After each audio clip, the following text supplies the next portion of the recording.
Welcome to the Menopause and Cancer podcast, where we speak with cancer patient survivors and incredible experts in their fields to help us find solutions to our symptoms and ideas to improve our health. My name is Danny Binnington, and in today's episode, I want to explore with you which type of exercise and which dose of exercise we need to implement to help us ease our cancer treatment-induced symptoms and menopause symptoms such as anxiety, fatigue, depression, insomnia, and bone health.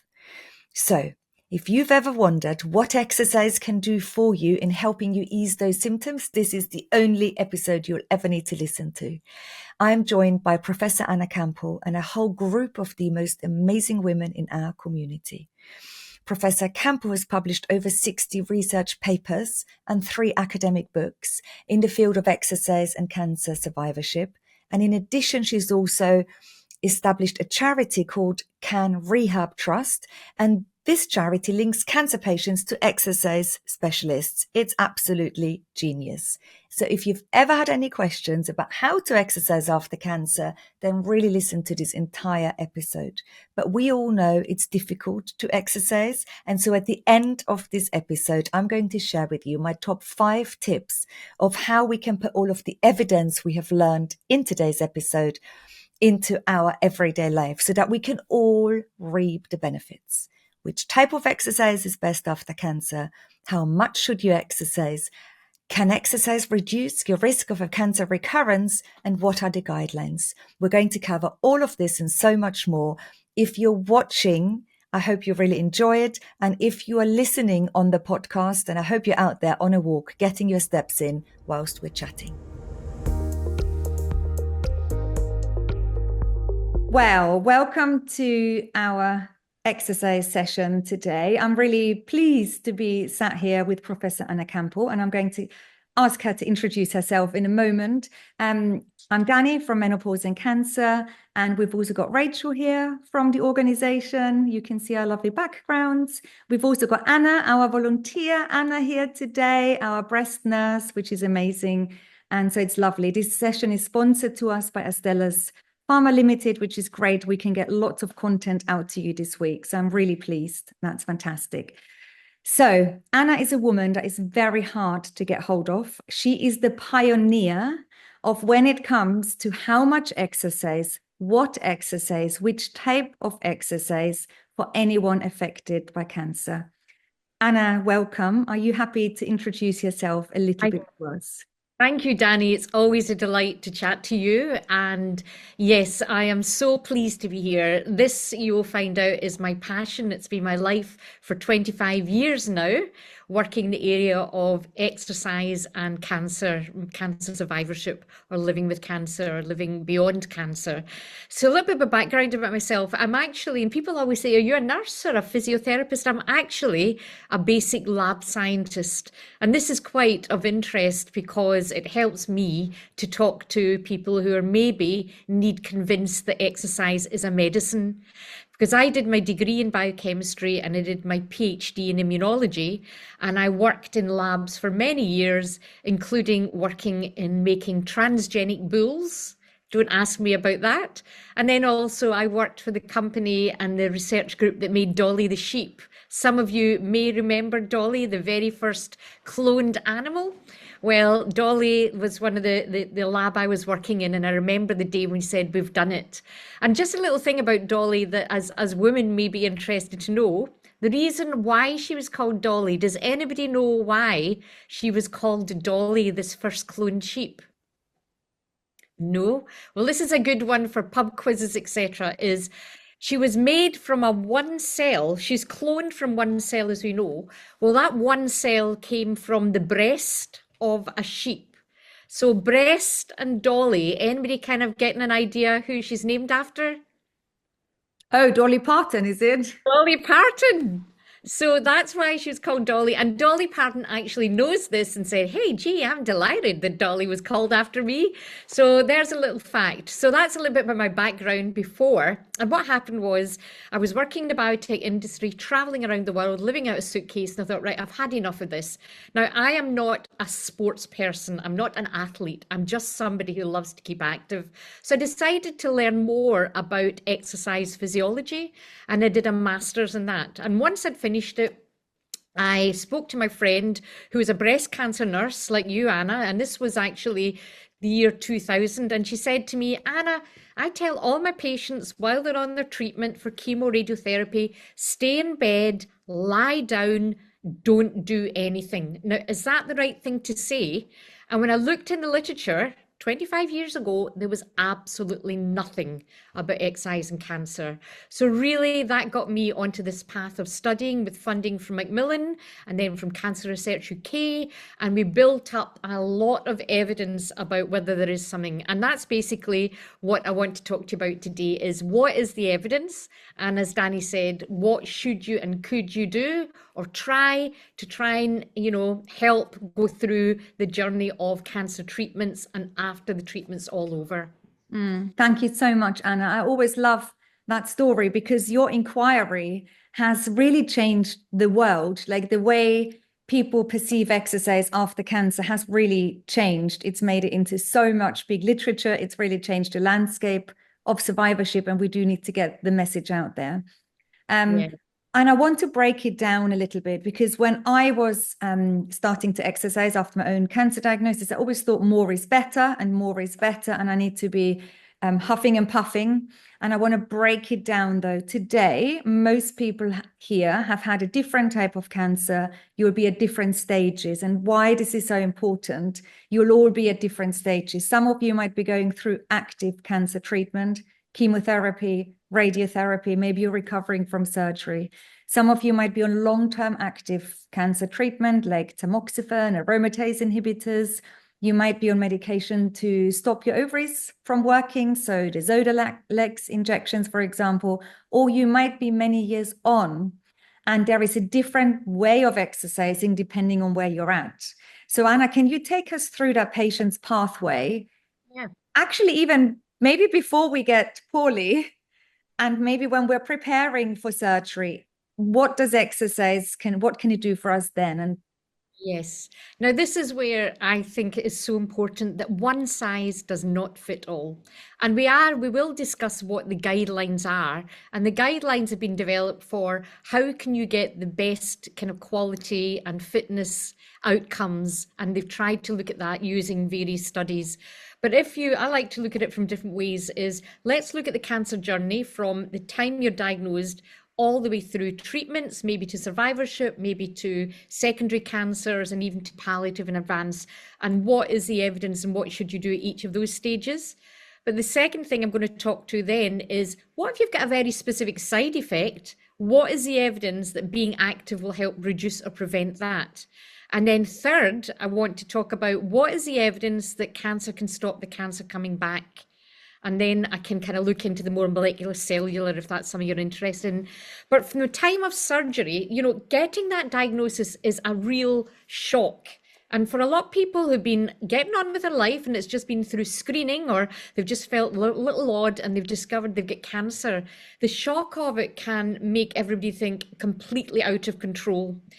And what happened recently is, as we know, because you'll all have different cancers and types, is a lot of surgeons and anaesthetists were saying people were coming for surgery for their cancer and they were not fit enough cardiorespiratory wise to get the actual surgery. And this is particularly with some of the big abdominal surgeries like esophageal or colorectal or lung. These surgeries which actually involve a lot of time in a general anaesthetic. And then also they found maybe for men with prostate cancer or women who are getting gynecological cancers that they had to think about what can we strengthen prior to the surgery, like pelvic floor, that's something they can do. So what prehab is, which is the new buzzword, and the NHS are really taking this serious, is how can we get people fit for surgery? Now, there are three components to prehab. Two I won't talk about. One is nutritional advice and the other one is psychological support. But I'm going to talk about the exercise. And what they've said is one of the key things is to try and get your heart and lungs as fit as possible. And you might think, well, if you're going for breast cancer, you've only got 2 weeks. The studies show that if you can do a little bit of HIIT, high intensity, walking up and down stairs fast, just that brisk walking where you're pushing it and pushing your heart and lungs a little bit better, that's going to help you through the surgery and getting through that anaesthetic. Now, people who have maybe long surgeries and have got a wait time of 5 or 6 weeks, and I know a lot of people with colorectal and esophageal, it really is trying to get them as fit as possible for that time. And it is aerobically. So that's one of the areas where we're thinking about getting hearts and lungs as strong as possible. If you're going for kind of abdominal or gynecological cancer, it's about getting the pelvic floor and the abdomen as strong. So you're getting fit and preparing. It's like running a marathon. You just don't go out and do that. You have to build up. So that's the key about prehab. And there's lots of good, strong evidence that people are getting out of hospital faster and they've got less complications like pneumonia or having to go back to accident emergency. Some excellent studies. And that's where it's actually showing the NHS, which we want to make the standard care, they're saving money in the long term by getting people fit for surgery. So that's one of the first areas. And as I say, it doesn't have to be, a lot, but doing anything to get the heart and lungs is where you are at. And a lot of surgeons have said that by telling their patients that this is something they could do or should do, they are being able to do it. They are finding the resources, and maybe it's a distraction or maybe it's just taking control after having this horrible diagnosis. So that's the first stage. Then you've got during treatment. And as Danny said, let's look at what happens during chemo, radiotherapy, some of the immunotherapies, etc., that kind of active treatment. There, the evidence shows that really what you want to aim to do is at least little 10-minute drops of physical activity, little bites of activity during the day. You do not need to do a lot in one spell, because sometimes, getting your head off the pillow and brushing your teeth could be enough, whereas another day you might be able to walk 30 minutes. That up and down is what we say is exercise to tolerance.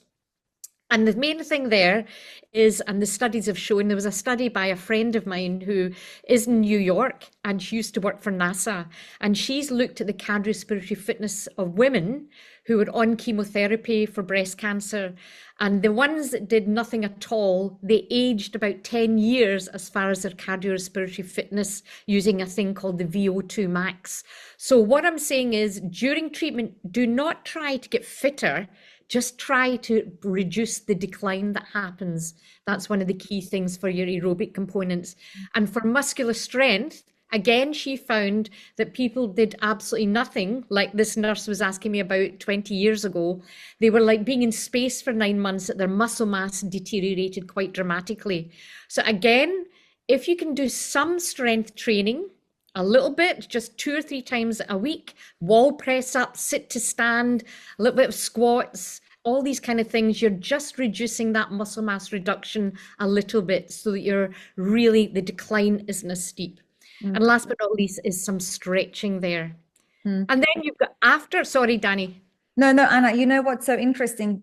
We must really talk about expectations here, right? Because we embark cancer treatment and the expectation is that you finish your treatment and pretty quickly you will get back to normal.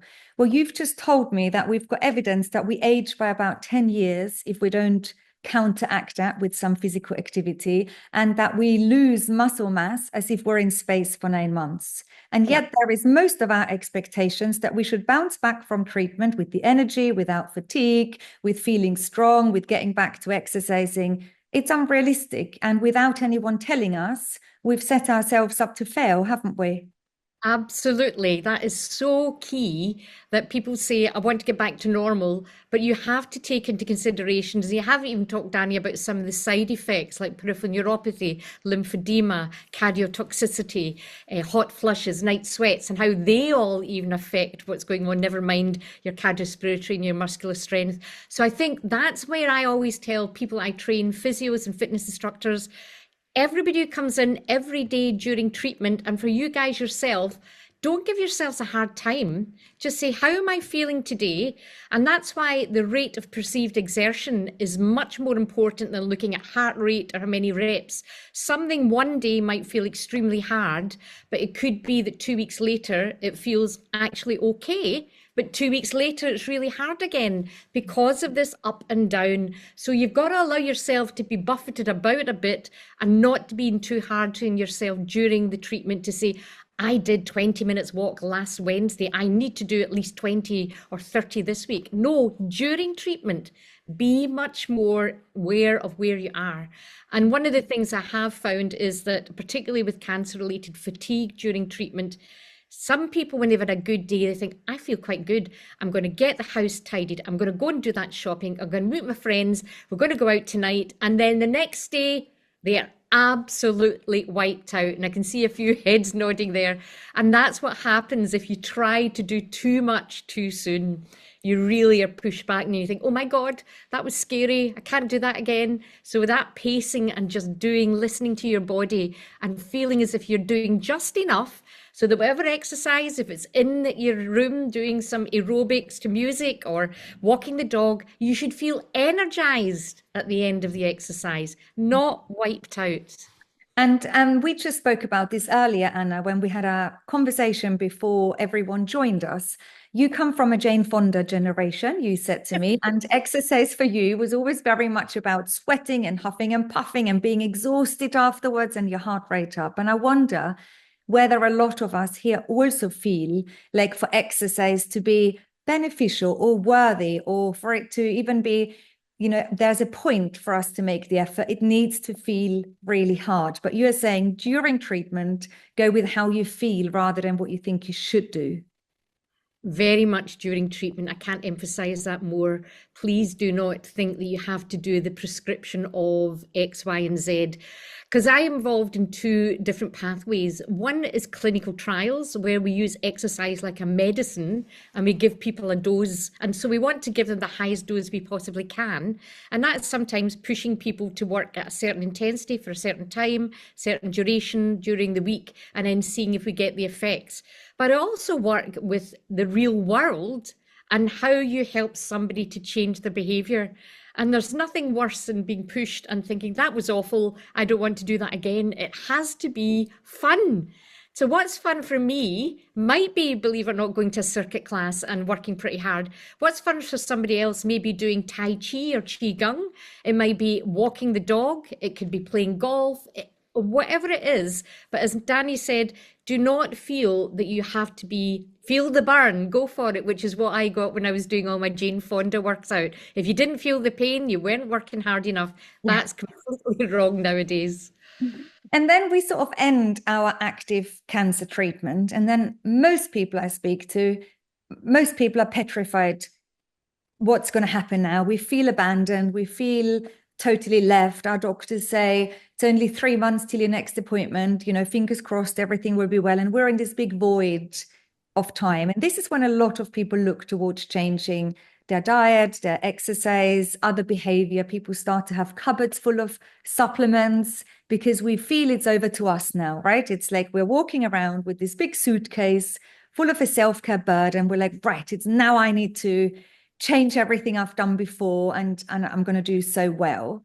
And no one really knows how. And I had no idea that we actually had really decent guidelines of how exactly to move after a cancer diagnosis for someone with a history of cancer. Where do these guidelines come from? Where do they sit?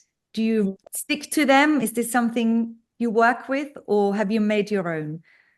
So this is the area we started with when I started 20 years ago, was after treatment.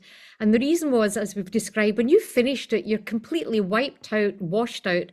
But what we found from a lot of cancer nurses were saying, this is when people really dip, because they've had their hand held, they've been concentrating on their appointments, where they've to be, what they've to do, and suddenly it's like, bye. And I had a friend who's a doctor, and he finished his treatment as a medic, and he said he felt as if he'd been pushing a boat out into a big lake, and everybody was waving to him from the shore, and he was totally on his own on this rocky boat. And I thought, that is such a brilliant description. This is where everybody needs that support. So you say to carry this great big baggage by yourself is really tough. But if you've got people that can dismantle it and then give you the guidelines to do each little bit of that baggage, which is evidence-based, it makes it much easier. And this is where looking at being active after a cancer diagnosis is one of the areas where the evidence has been the strongest. And what they did was they looked at this and said, okay, what kind of things do we have to look at? And since I started, the number of randomized control trials, which is the gold standard in that you have half of them get the exercise, half of them don't, and you see what the outcomes are following up. And the big six, where the evidence is really strong, the exercise after a cancer diagnosis and through the treatment is beneficial. One is your quality of life, and that's your physical, social, emotional, and functional quality of life all improve when you're active. The second one is the F word, fatigue. And that is one of the big ones where the evidence is really strong. And this is where I've had a lot of problems that some nurses and doctors still think you cannot get somebody being active if they're feeling really tired.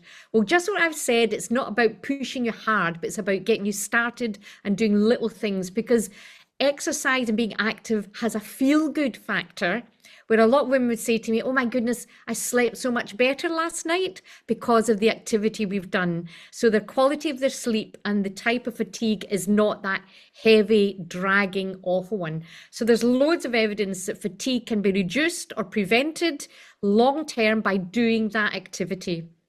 The third thing and fourth thing are anxiety and depression. And I just read a review that came out today where they've looked at about, I think it was about 8,000 people with depression after cancer. And they looked at 8,000 people with cancer, and they've done randomized controlled trials and shown that being active reduced short-term and long-term prone to being depressed. So that is something that's showing a benefit there. Same with anxiety. And then what's the other one? The other one is cardiorespiratory fitness and muscular strength, the ones that I've mentioned already. So these are areas where it is being shown that after it, there is benefits in being active. Now, again, one of the main side effects for a lot of people during treatment is actually weight gain, as we know, because of the cancer treatments and going on to hormone treatment. And again, there was a study done, a couple of large studies looking at diet and exercise combined. And you'll be hearing more about diet, I'm sure, from other experts. That's not my area. But Michelle Harvey, who works in Manchester, did the 5-2 diet with all her breast cancer patients during chemo, plus an exercise program.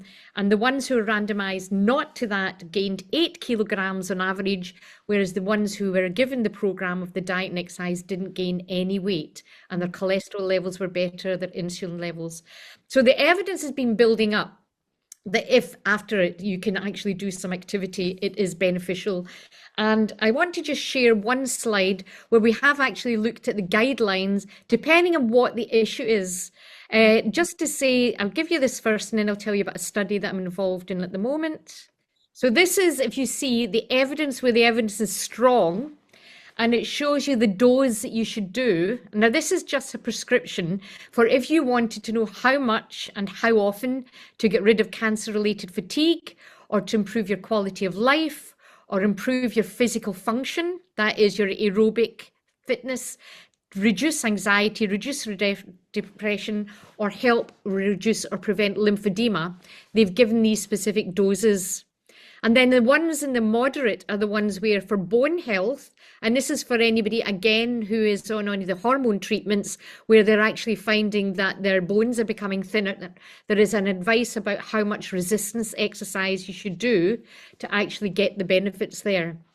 So this is from the American College of Sports Medicine, and it gives you a rough dose whether you like aerobic exercise, and so if you want to keep it to do with your walking and your swimming or your cycling, if you like strength training and you only want to do that, it gives you the medicine that you've got to take there. But what I like is always if you can do a combination of both, and it tells you, and I'll get this infographic to you guys afterwards, and so that you can have a really good look at it, because I don't want to bamboozle you with too many kind of figures and diagrams at the moment. But what we've done is there's so much evidence now that we can actually decide what is your main issue, and then make sure we tailor the program to address that specific issue. Because when you think about all of the issues you've mentioned, and maybe we can look back at the slides together, all of these are going to be compounded by the hormone levels or the hormones that we're lacking when someone has gone through a surgically onset menopause or radiotherapy, or you're on hormone blockers. So if we just think of A for anxiety, it's one of the most common symptoms for healthy women in perimenopause and menopause, and it's much compounded after a cancer diagnosis because of all of the trauma and all of the stress physically and mentally you've been through. So we've got everything that you've been through from your cancer diagnosis, but compounded by the lack of hormone levels or the turbulence of hormone levels.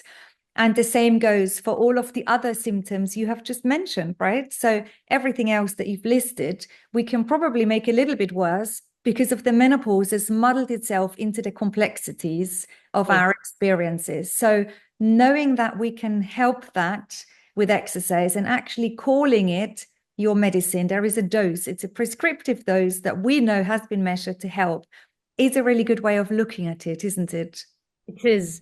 And it is, there's lots of studies looking at particularly women with breast cancer and looking at post-menopause symptoms when they've been through the treatment, whether it is due to the chemo or due to the hormone treatments, and things like what do you call it, arthralgia, the joint pain. There is some good studies showing that being active, yes, it can be horrendous at first to get moving, but once you get moving, there is evidence that actually keeping it moving is helping to reduce that pain symptoms. Same with hot flushes and night sweats, the kind of neuromotor that flashes, they call it in America, some studies there showing that being active has helped reducing that. So again, I can't give you a complete dose for those little things because there aren't enough studies out there, but there are studies showing that the perception and the reality is that being active has that panacea for helping them. So for example, it doesn't do everything. So vaginal dryness, exercise does not reduce that. So we're not saying that if you lose your hair,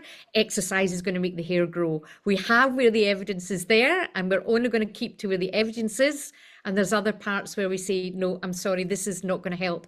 But as Danny said, the things, you know, what we try to do, or I try to do with my instructors, is tease out with every single client, every single patient, what are the main issues that they want addressed. So, for example, I'm working in a pan-European study, which is involving all the countries in the EU. Sadly, I was kicked out because of Brexit, so I'm being an honorary professor in Utrecht. But what they're doing is online, they're giving programs to people affected by cancer, but it's only if you have either anxiety and depression, you get one program. If you've got functional decline, you get another program.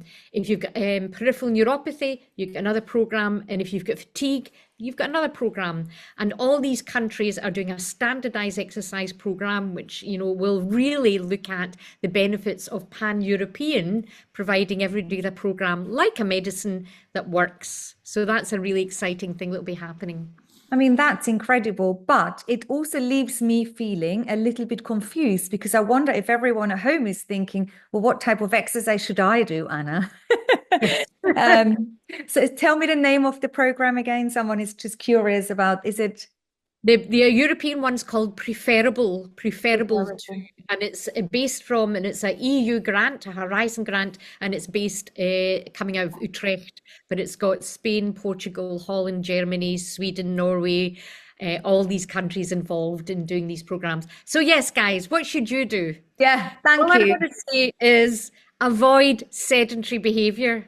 So if you are sitting down all day long, then that's not good. We really need to, for our physiology, at least get up and do a little bit of movement. So this is at least all of you, a little bit of movement every day. And these 10-minute drops are absolutely brilliant. If you can, You know, even if you watch something on the telly, whether it's a Netflix or if it's a program on the telly and there's an advert, prompt yourself to get up, go around the kitchen, walk up and down the stairs. That is enough to start your inflammatory markers being reduced, your immune system to be boosted, and your actual endorphins, and just helping with the blood flow.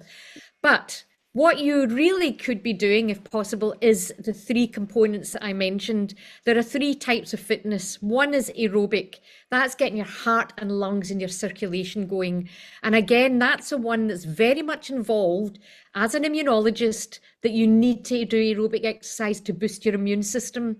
If you do any exercise, your natural killer cells, and they're the ones that go around looking for the rogue cancer cell and eat them. If you do any exercise, those natural killer cells naturally go up, and they're going around looking. It also boosts your interleukins, which is the anti-inflammatory markers, and it regulates your insulin. So aerobic exercise, and that is just walking. You could do a step, you could walk, you could go swimming, you can be on a bike, you can dance. Anything like that is aerobic. And as I say, if you can get up to 30 minutes a day, that is going to be really beneficial. It doesn't have to be every day. It could be 3 to 5 days a week of that 30 minutes of aerobic. When I say aerobic, what I want is, I had a woman who went to the shops, and she went to a big shopping mall, and she'd be walking around just casually looking. She wasn't getting into that heart rate. It has to be where you're maybe having to breathe a little bit harder. You feel your cheeks are getting that little bit rosier. That's what we call moderate intensity. You should be able to talk, but maybe have to take a breath every so often. So no matter what aerobic, make sure you're feeling as if your heart's just pounding that little bit fast. It should be fairly hard. You know, you should feel as if I'm working fairly hard. I don't want you gasping when you couldn't talk. That's you going into vigorous. And that's okay. If you are somebody who does like sport and exercise and challenge yourselves, then you can get into the vigorous intensity. But for the benefits, all you need to do is the moderate intensity. So that's your aerobic part, your hearts and lungs. The second part, which is really important, particularly after treatment, is your strength. And that's talking about your bones and your muscles. Now, if you know that some people have what we call sarcopenia, where when they finish the treatment, they look the same, but actually their muscle mass is deteriorated or decreased and their body fat's increased. And that is something that they think, oh, they've actually changed their body composition. So what you need to do is strength and conditioning. And again, some of you might like to go to a gym. Some of you might have free weights or resistance bands. Some of you might like to watch a webinar or something on the internet, but you need to do weight-bearing exercises. And when I'm talking about weight-bearing, I'd like some impact. Because if any of you have been through chemo or are on hormone treatment, we need to keep those bones as strong as possible, which requires the weight of your body going up and down. So doing steps or jumps, if you're doing press ups against the wall, actually push against the wall and batter back in. So you're getting that impact. So that's something I'd highly recommend that people forget about. Impact and resistance training is really important. And again, not where you're lifting one thing and you can only do it. That's what you call a 1 rep max. We don't need to do that. We're not training unless you are for Olympic weight training. What you'd like to be doing is something where you can maybe do 8 times, and then you feel by the 7th or the 8th, like, oh, this is getting hard, stop. Then wait 30 seconds to a minute and do it again. Use the big muscles. Try and get the shoulders, the pectorals, the lats at the back, the hamstrings at the back of your legs, and the quads at the front. Sit to stand, you know, that's a great one. Wall push-up, plank, any type of push-up uses all those upper body. Try and incorporate that. It just needs to be a wee 10, 15 minute, 2 to 3 times a week. As you say, you might be one of these people that is disciplined and do it your own. You may need to go to a gym or get a friend to go to class with you to get that component again. And then last but not least is your stretching. And again, this is for anybody really keeping the muscles and joints strong is very important. Keeping that spine, the calf muscles, because a lot of times the ligaments with chemo again get very tight. So if you do not stretch that Achilles, that calf, you can end up with a lot of problems there because, again, the treatments can just tighten those ligaments and tendons a little bit. So gradually ease into it rather than going straight into sprinting and things like that. So that's a quick overview, Danny. Anna, I've got more questions. So we've Yes. got three components. If the first component is our aerobic, my key takeaway here is I don't need to be huffing and puffing and out of breath. The benefit that is proven is by getting my heart rate up, I can still talk. And so a fast walk, this is where the benefits are over me having to go for a run. Is that correct? Right. So it's So really correct. hard to remember that for myself because me too, I come from, as I said earlier, from more is better, more out of breath is better. But the benefit is in that aerobic, you can still talk. You'll be very happy with us, Anna. We did a really lovely walking challenge. And for 2 days, many of us walked a whole marathon together. It was Wow. work, but that was great. That definitely counted to our minutes, didn't it, ladies? So that was the one part. When we talk about strength training, okay, I hear from you squatting, walking lunges, pushing against the wall. I hear that from you. But when I see people online, they either use smaller weights, like often you hear people say, just pick up a tin of beans and you do more repetitions. Or you hear the other menopausal fitness trainers that will tell you you need to have heavier weights and maybe just do a few, like they talk about progressive overload, isn't it? For us as a cancer survivor, which do I need to do or does it not matter? Um, One is muscular strength and the other is muscular endurance. And I think to combat fatigue, you almost have both. So the muscular strength is being able to push that door open and have the strength for that. Muscular endurance is where you're having to do something, pick up something in the washing, up and down, up and down. And so the endurance is essential as well. So really, it's a little bit of both if you can do it. So occasionally you think, I really need to make sure I'm strong enough to push that door open, that pick something up, lift it over my head, or I need to be able to endure it so that if I'm doing something repetitively. So it's a little bit of both, Danny, to be honest with you. Thank you for that. Fiona said she's exercising now as she's watching and she's squatting with weights. Well, Yeah. that is brownie points to you, Fiona. Yes, well Amazing. done, Fiona. That's Yeah, really good. sometimes something like that can motivate you. Think, right, I'm going to do it right now. Get it Yeah. done. So we're talking here for the average cancer survivor. We've all been put into the menopause. These are additional complexities. This is an average thing. So I'm going to go to a few people who are different. We're talking secondary cancers. We're talking maybe bone mets. Where do we go for help and how to train? We'll talk about that in a moment, please. General, I need to talk about numbers because you say to me a couple of times a week of, a little bit of like squatting. I'm thinking, how much exactly, Anna, do I need to do? It doesn't sound much. You're saying 3 to 5 times a week, get your heart rate up, go for your fast walk, swimming, cycling, maybe yoga. That's strength training. How much exactly per week? Well, let's ask that question to everybody, like we put Ah, in the chat. you Roughly, know what? Shall I what? run the poll? Can I run the poll? Is that okay? Yes. Okay, Yeah. we're going to ask you, True. Okay, so how many minutes per week aerobic exercise? So this is the aerobic exercise guidelines. Are there suggest for people with cancer a week? This is so up to 50 minutes a week, up to 100 minutes, over 200 minutes, over 300 minutes. And it's turned out to be a trick question, Danny, but I'll explain afterwards. Yeah. And I do want to know exactly about the strength training because I have started to do walking lunges when I take the dog out. And I said to my colleague the other day, well, I can do 30 now. I don't know if this is any good or bad, but I want to put a quantity to it. Like I want to know, Yeah. I'm going to stop the poll now for everyone and I'm going to share it with you, share results. So 70% of people said up to 100 minutes of aerobic exercise a Yeah. week. So, and it's interesting because I did say aerobic. Now, there are different levels of aerobic exercise, and it's a trick because the answer is actually if you were to do the moderate intensity, where, as I said, you're just beginning to feel a bit breathless and a bit warm, the answer is about 150 minutes. So, what we find is that's kind of 5 times 30 minutes. So, 30 minutes 5 times a week would be 150. If you are doing very light exercise or if you actually want to help to lose weight without actually really changing your diet, you have to do over 300 minutes.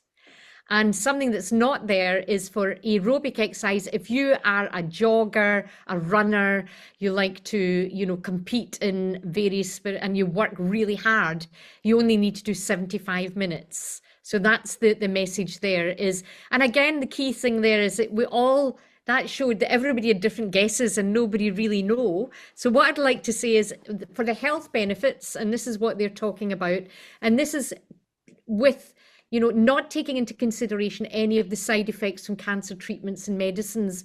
They try and say 150 minutes per week. And you could be a weekend warrior like me who goes out and, I do maybe a 1 hour run one day of the weekend, and another time I'm out on a bike for about an hour. So I cram it into 2 days, but the rest of the days I make sure I'm not completely sedentary. Or you could be somebody that likes to do a set amount 5 days out of 7. But that is the aim, the ultimate aim. And as I mentioned, please remember, you don't always have to reach that. We're all coming from different stages, backgrounds, level of fitnesses, side effects, family issues, etc. So to get onto the resistance, Danny, what they say is, what I said is, you want to try and concentrate on all the big muscles of the body. So not just one muscle like the glutes, which you see a lot of young girls in the gym concentrating on their glute muscles, and that's all. We need to get the front and the back of the legs, they're big muscles, your glutes, the back of the back, which are laterals, and the pectorals at the front. And then last but not least is your core muscles, your abdomen muscles. And what they suggest is that for each one of these areas, you want to try and concentrate in, as I mentioned, you can either do where by the 8th one you're tired and have a break and do 8 more. So if you're doing 30, Danny, and not feeling tired after it, what you're concentrating in is muscular endurance, but you probably need to do something to either make it harder, like use weights, so that you're actually getting to between 8 and 15 and think, oh, I feel that. And again, don't be afraid of DOMS, delayed onset of muscular soreness. People go, oh, I was really sore the next day. That's fine. That means your muscles have had to repair and grow. And it also means your metabolic baseline is increasing. So the more you do muscular wise, the more your metabolism, your baseline metabolism is increasing to compensate for the fact you've got more muscle than fat now. So it's a good thing to be building muscle, and having that ache shouldn't be enough that you think I can't walk, or that was horrible, I'm never ever going to do it again. But I don't mind if I feel my muscles have worked a little bit. So that's the main thing with it. But concentrate not just one part of the body, but the big muscles in general. And where do we go if we feel like we have specific needs? Because many of us do. Some people have such sore feet. And actually, we had a lady the other day saying, I would have loved to take part in the walking challenge. There is no way my feet will allow me to walk this far. My feet hurt so much. We hear from people with bone mets, for example, and they might not be able to lift weights in the same way. Who can help? So that's where my main aim has been, to develop the workforce, because yes, if you've got lymphedema or you're at high risk of it, there are certain exercises like the plank or a static contraction that I wouldn't suggest. You may want to do it, but I would say maybe try something else. If you've got bone mets, again, absolutely continue to do exercise, including resistance, but there's some guidelines about what you can and can't do as far as specific exercises, etc., etc. So I have trained, or we have trained within CanRehab, maybe about 400 or 500 people within the UK. And you'll be pleased to know, Danny, that we're setting up a map where anybody who has been affected by cancer can zone in their region and find out who's available. So we'll have that ready in January. But if you want to go through the kind of CanRehab, definitely I would suggest now with the whole Pre-hab, there is rehab in various regions throughout the whole of United Kingdom. And most of the care nurses should be aware of that. We're still, as I say, it's not joined up. That was something I'd love to do, because I've worked with my American colleagues who have joined up every exercise oncology program within the United States, which is about 5,000 or 6,000. And I thought, wouldn't it be great if we could have the same here? But definitely, I think there are enough people within Macmillan, breast cancer care, breast cancer now, breast care nurses and other cancer care nurses who would be able to tell you who's the best person to give you that specific advice. And there are lots of online programs as well, because remember, remember Sarah Newman, who's one of your trainers. Yes. She also trains through Future Dreams House, where people can access strength training online for free. And so it is really always good to reach out to the next time we get a pot of funding, we definitely need to do this, don't we, ladies? We just need to run our own sort of strength menopause program with one of your trainers, Anna. I think that's what we need, isn't it? Yes. Yep, that's a great idea and a great opportunity, because do you know what? The group effect is really positive. I found that always, and it doesn't have to be face to face, but this study we're finding the group of everybody meeting up online 2 to 3 times a week to do their exercises is as strong as if they were in the same hall or gym. And actually, what we do at the end of it is let them chat. So they've got a little social chat towards at the end after they've done their exercise. And so I would love to know from people at home now, knowing that it's about 150 minutes of moderate intensity aerobic a week, plus 2 to 3 sessions of strength training. Is there anyone that feels actually this is doable? Maybe you could just throw a few like thumbs up or into our chats. Like, how far away do you feel? Sometimes I think, okay, what we need to do now is come up with our own plan. Here is the guidance. We know what there is benefit for. And on the other hand, there is you and your life and your habits. And then we can work towards reaching those goals. And you might be really far off, but there is always a way towards, or you might actually think, well, I'm not doing too badly. Thank you very much. I'm off. Lots of people are giving me their thumbs up. It's doable for me while I'm not working. Yeah, Mel, you're totally right. Daniela says possibly yes, but she's wish I'd known earlier. Me too, Daniela. I've been waiting, after my own cancer diagnosis for years. I just wanted someone to say, do it. I wanted permission. I wanted someone to say what you're doing is good. Yes. And it's a shame they never did, because it would have really encouraged me thinking I'm on the right track. So Rachel says, I feel like it's possible. Pre-cancer, I was active, so it's just changing the way I'm exercising to incorporate more strength and yoga. Absolutely. Someone is saying, that's pretty much what I'm doing now. Well done. Heading into breast surgery next week and chemo in Jan. Well, I hope, Luz, this is really inspiring you, because you will be such an amazing patient for your doctor for chemotherapy and for surgeries possibly. So that's great. Anna needs to be organized. That is very true. We need to organize it into our weeks, don't we? Yes. And confidence is one of the big things, Danny, is just being told this, you're doing what you're doing is great. Go for it, can be enough. I've had people come to my class and after one session you said, I don't need to come back. You've just given me the confidence to that what I can do is fine.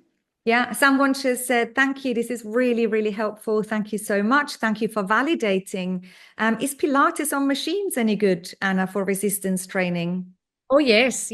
I mean, I told you that Pilates is something I've come to a bit late in life. I've always thought, what's that Pilates rubbish? But yes, it is very good. Excellent for core muscles and pelvic floor. Really, really important that you engage that. So if you're going to do any strength training, Pilates is really good to combine it with to make sure you're not going to injure your back in any way. Definitely great. Yeah. Someone just said having a friend with me is really helpful, which I do think that's amazing. And someone else, Jo, is saying she's learning more to listen to her menopausal body, which is very true, isn't it? It's not always the pushing through and they're doing more. It's sometimes they're doing less. Someone is on a jumping board, on a reformer, which is great for bone loading and lymphatic health. Absolutely. Hello, Lucy.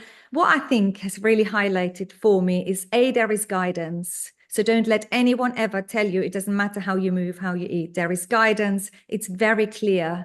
It's very hopeful. I'm going to get to my last question in a moment. But the second thing, there is no absolute best way of exercising. So if anyone, these social media influencers are telling you the only thing you need to do is lift weights, no. What we have just heard, it's not whether you go to Pilates or yoga, whether you lift heavy weights or go and do your push-ups against the wall. It's the fact that you move for a certain amount of time each week. And so I think that's really refreshing. There is no best way of exercise. Thank you for highlighting that.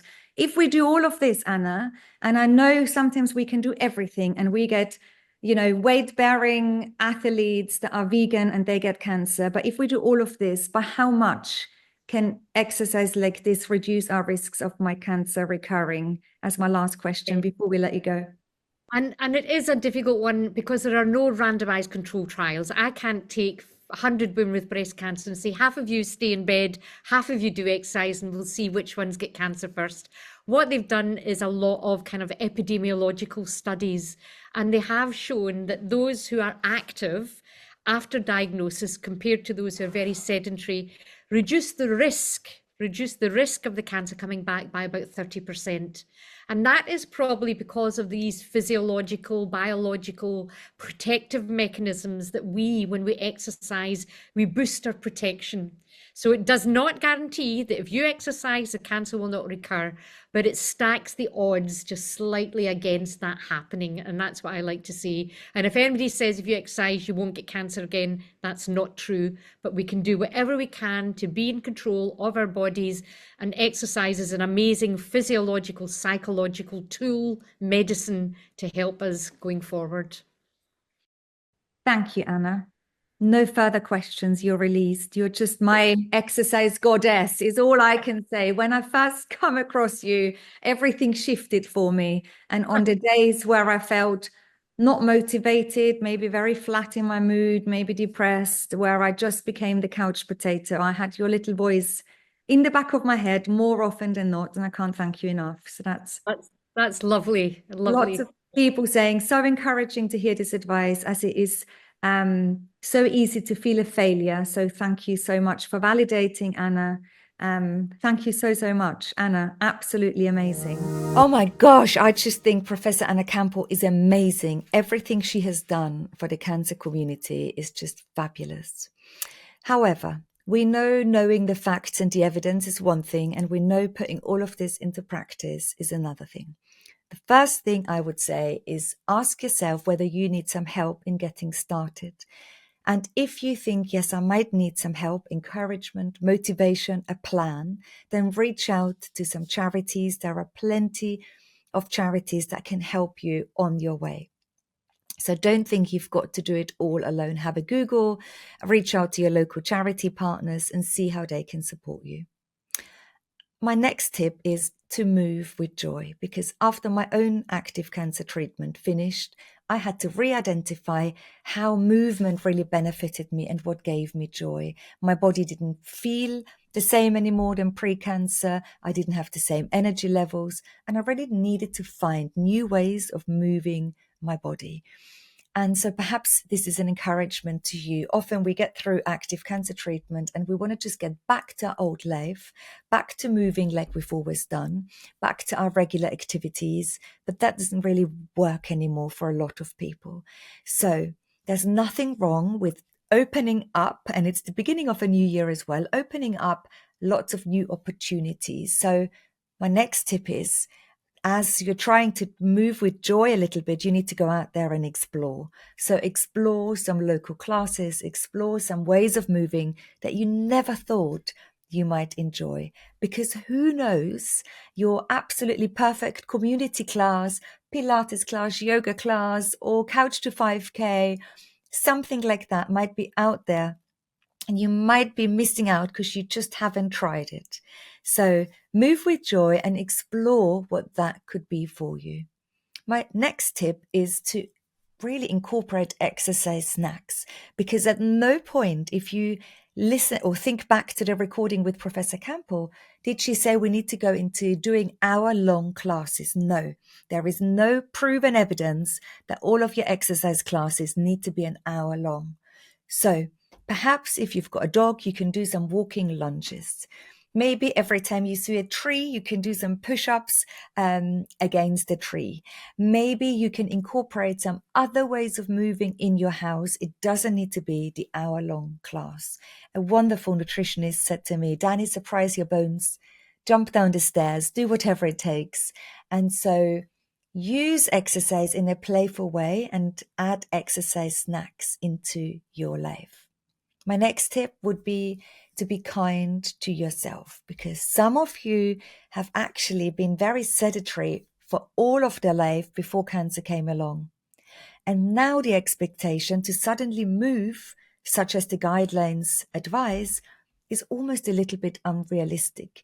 There needs to be a time where you work towards to actually fulfilling what the guidelines suggest. So be kind to yourself along the way.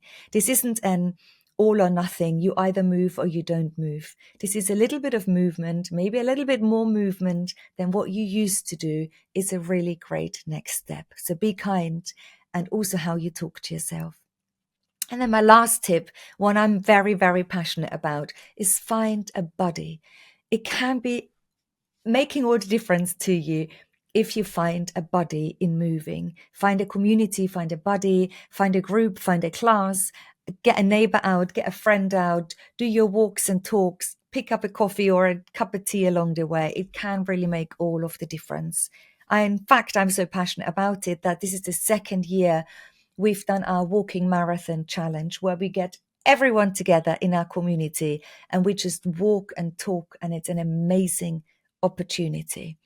So I hope these top tips have ignited a little spark for you, and I really hope that you're going to be able to use the evidence from this episode and make it into an action-packed episode for you. So write your own exercise prescription, because the benefits are transformative, and reap the benefits for you today, your life, and your future self. See you on next week's show.